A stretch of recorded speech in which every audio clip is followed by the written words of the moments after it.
Bible raconte que le peuple d'Israël a reçu de Dieu la loi au mont Sinaï. Les enfants d'Israël emportent avec eux les pierres sur lesquelles les 10 paroles sont écrites.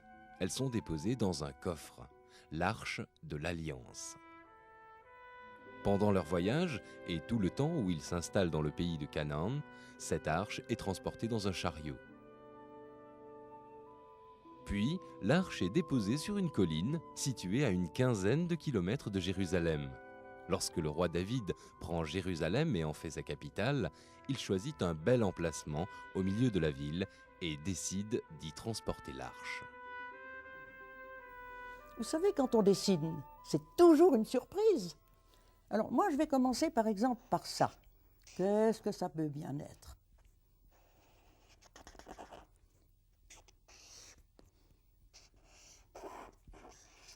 Eh bien, je crois que vous avez deviné que j'ai dessiné un homme.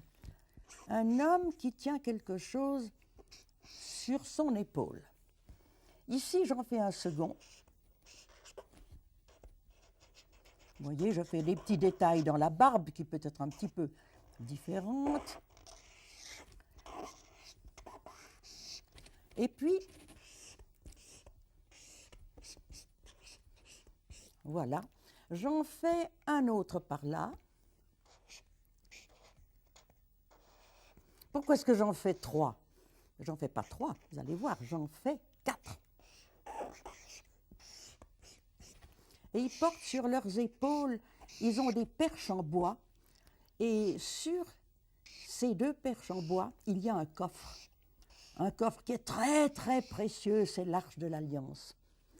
Dans cette arche, il y a 2 grandes pierres sur lesquelles sont gravés les 10 commandements.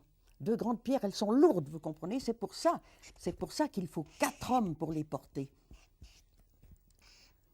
Les pierres sont gravées avec les 10 commandements qui ont été dictés par Dieu à Moïse. Et Moïse a ordonné que cette précieuse arche de l'Alliance soit toujours portée par des Lévites. Par des Lévites. Mais je vais mettre un petit peu de couleur sur ces Lévites. Ce sera plus joli d'abord. Voilà.